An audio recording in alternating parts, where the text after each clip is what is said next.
Honestly, I'm really impressed. Welcome to this channel, guys. This is the very first video from me, Joe Isaiah, a new content creator for Dota, and I would like to use this video to share with you my hot take on the tournament predictions. So today, I would be first going through the hero predictions, and I would like to say that this would be probably pretty insightful for you because I spent many days just researching and understanding which heroes will be most picked, as well as to research on the teams that are most likely the correct predictions for the upcoming TI. So as I go through these different hero picks below, I'll be sharing with you some stats as well to back up why this choice could be the correct choice. Please share your thoughts as well so that we can have a good discussion and get the correct predictions for TI. First up, let's talk about the most picked hero. Among the heroes in the list, some heroes are very popular right now. This includes Tiny and Weaver, but these heroes are so popular, busted, that they will probably be banned a lot. So, if heroes that are contested are probably not the answer, then the answer is probably heroes in a role that is less contested, and that would be support. Among the support heroes, some heroes that are popular at the moment includes Mirana. It includes even Monkey King, includes Wind Ranger, it includes Silencer, it includes Bane. Among these 5 of them, others that I've also considered would be Lion and even Shadow Shaman because of its similarities to Lion and how it's been greatly buffed. All of these heroes that I've mentioned are popular on Dota Pro Tracker and they have over 1,000 games played, with the exception of Shadow Shaman, but I believe that it might be on the rise because of its buffs and because of its similarities to Lion. So why Mirana? I think that the most popular hero has to have impact, versatility, it has to be able to contribute in fights, it has to not be a hero that is put in a spot where it is seen as a banned pick, but instead it's a more of a general one. So I first would like to say that Bane is one of the most picked among all the choices mentioned with a very high win rate, but exactly because of that, I don't think that this hero could be the most picked as it might be banned. Silencer is also in a similar vein, and Silencer has also been receiving some nerfs as well. So this leads us to Wind Ranger and Monkey King, but both of these heroes can be played in other roles, and they are sometimes banned because mid players or carry players play them as well.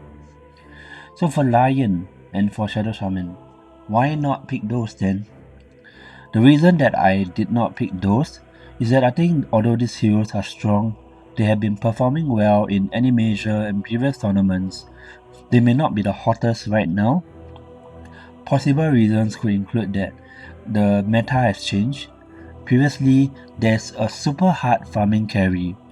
Even recently, the one would be Sven, but Sven has been nerfed, and now the meta seems to favor more of a more active gameplay, like Spectre, who doesn't farm all the time, but actively gang with Shadow Stat.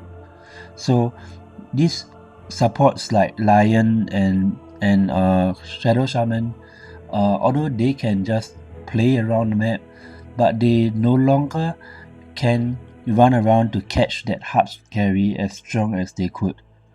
And Mirana has a decent win rate. It has one of the highest support rate. So you can see here, these are some of the picks: Wind Ranger, Silencer, Mirana, Bane, Lion, and as I've mentioned, among them, due to the meta and due to which might be more contested, I would still say Mirana might be the most picked hero. If you have any other choices that you have in mind, please do share them. For the most banned hero, this could be heroes like Weaver or Tiny that has been greatly contested, and arguably it could even be heroes like Io, which we see first face, first ban so often. I was tempted to put Io because of its up climb and its recent buffs, but I think that Tiny had seen the greatest success recently, and it can be played in multiple roles. Even in other positions, it has above 50% win rate. To just show you the stats, let's just take a look. Tiny. First, you can see it's the most picked hero here, and you can see, really, 52, 55, 55, 51. And it's being played by so many of the pros. That's why it seems to be uncontested that Tiny would probably be the most banned hero. What about hero with the highest win rate? I know that this is a bit controversial, but the reason that I chose Naga is because I think that Naga is a hero that is on the rise. It is much more of a late game menace than before due to buff in the Riptide talent, Riptide chances, the lower cooldown on mirror image, and I think there is a rise in illusion heroes like Terrorblade and Naga, even Medusa, uh, or maybe even PL, to flash farm and to take over the late game. This is because heroes like Swen and Luna is falling off a bit, and heroes players like RTZ, even Ame, they can pick this hero. In fact, this is RTZ's signature hero. RTZ saw a super high win rate with Terrorblade and even won games with Naga. So I do think that this could be a surprise sleeper pick that will suddenly appear more often, especially by EG during the tournament. And because of its super powerful late game presence now, as well as super fast farming speed, this could end up being the highest win rate. Yes, I know that you might have other heroes in mind, such as how Earthshaker is much stronger recently, Io's positive win rate, or cheese picks like Broodmother, Lycan, Beastmaster. The reason that I didn't choose those is that based on previous statistics like tournaments, these heroes like Lycan and Beastmasters and even Brood do not actually have that good of a win rate even though they are picked situationally.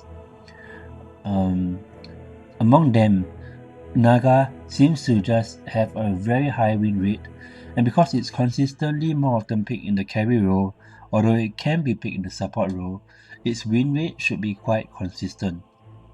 I wouldn't choose heroes like Weaver at the moment because it could be played in other roles, and I just felt like it might be figured out, might be banned a lot, might be facing bad matchups. And even though Faceless Void recently has a higher win rate than Naga, I'm still not sure about FV because it could be played in other roles like support and off lane, and because it's so flexible at the moment, I'm afraid of what its win rate could be, as many teams may pick it up in many roles. So that's it for this. I think Naga will likely be the highest win rate due to the players who can play and its meta. Yeah. So taking a breather, let's go to the hero with highest coverage. How did I pick this? It could be heroes. I just think that it's slightly a mid hero, like Ember, TA, Queen of Pain, Storm, Park, and even Skyra Mage. Wind Ranger could be that as well. If it's not mid, it could also be a carry like PA or Slug. But I feel that in this meta, the spirits like Void Spirit and Storm Spirit has been buffed a lot, and I think that the buffs are more significantly favored to Storm Spirit. And some players out there are really good Storm Spirit player. This is like Emo, Somnus, Abed, and I think that especially a player like Abed, who spams Park and Storm quite a lot, they are often very aggressive on the map to catch picked offs and to play at the enemy side. so they get a lot of kills, and I do think that that's why Storm could have the highest kill average. For assists, this can be very hard. Many may think that it's a support like Mirana, like Elder Tide, like Earth Spirit, Silencer. But the reason that I chose Zeus among them, as well as not Spectre, is because I think that Zeus tend to always have a super high assist, maybe at least 30, and recently, due to the changes made to Zeus, such as ground targeting, lower mana cost and higher damage for the Thunder God's Wrath, as well as how Zeus now has the Mario Jump Shard, I think that there's much more ways for Zeus to be actively participating to spam its spells and land damage on heroes. This would result in even more assists. For the hero with the lowest death average, many would just go with the heroes that are least likely to get burst down and die, and this could be Wraith King, it could be other heroes like Slab, Medusa for its tankiness, but I honestly beg to differ. I don't think that the hero with the lowest death average can only come from a hero that is easily more survivable on its own, but this hero has to be a hero that will carry the game hard so that the game is more likely to be a winning game than a losing game. This hero has to be able to more easily be ahead in the game, yet survivable, and has to be picked up by players.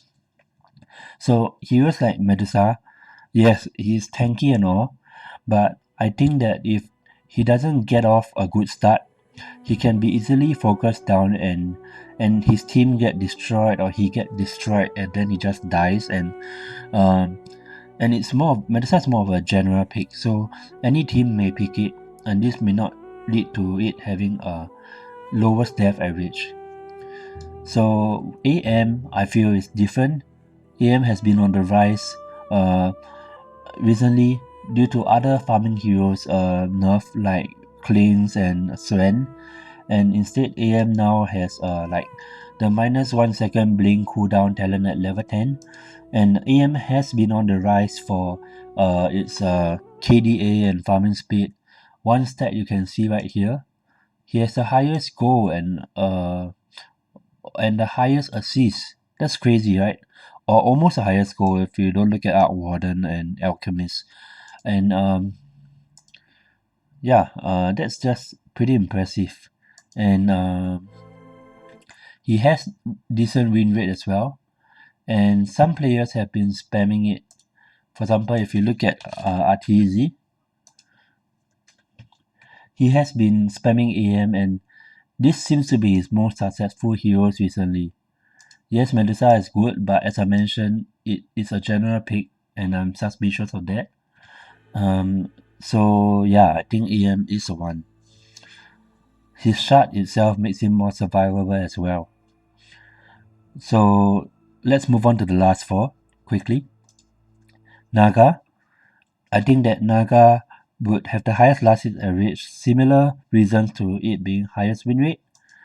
That its skills, its illusions have lower cooldown now. Its Riptide talent has been buffed, I believe, and he can just scale and farm faster. And some players, like I think even Ame, is picking it up in other than RTZ, and these players are proven to be flash farmers. They farm really fast and farm really well. So yeah, I think Naga is a sleeper pick that will be picked up in TI. Here with the highest XP average, as we've already seen in this stat, Anti-Mage is a beast. It has the highest experience per minute, and I don't think this is just a pub match thing. AM can just blink around the map so efficiently, clear the waves, clear the camps, and be hard to catch, and it has been buffed recently. So I am quite sure that AM would be the one here. I think that AM games may often be a win. It can even be picked situationally into games that it will do well. So yes, here with the most skill average, I'm just going to say that I trust that there will be games that hit players like Abed and Emo pop off, and that's why they will get the most kills, 30-40 kills, and yeah, together with the highest kill average. Last of all, hero with the most last hit in game. Why Terrorblade, you may ask? Why not TA? Why not Naga? Which I've already mentioned previously. The reason that I choose Terrorblade is that even though TB did receive some nerfs earlier a few months ago, it's receiving some buffs again. Its shard is being buffed, its strength gain is being buffed, and overall I think it's still a pretty decent hero that can flash farm and carry the game hard like Naga in the late game. And I think that this is a specific game with the highest last hit, and I think that if that RTZ will pull it off, let's just put it that way. I do think that this year the most likely winner is EG or LGD, and in both of these teams, the carry is a fast farmer, and they both play heroes like Terrorblade. So that's my hot take for everything. I hope that you enjoy this video, that you find it helpful. And if you do disagree with these picks and have a different thought process and choice, I hope that you share this in the comments and just let us know, and so that we can have a good discussion to predict the right choices together. With that, like, subscribe, and thank you for watching this first video from the channel.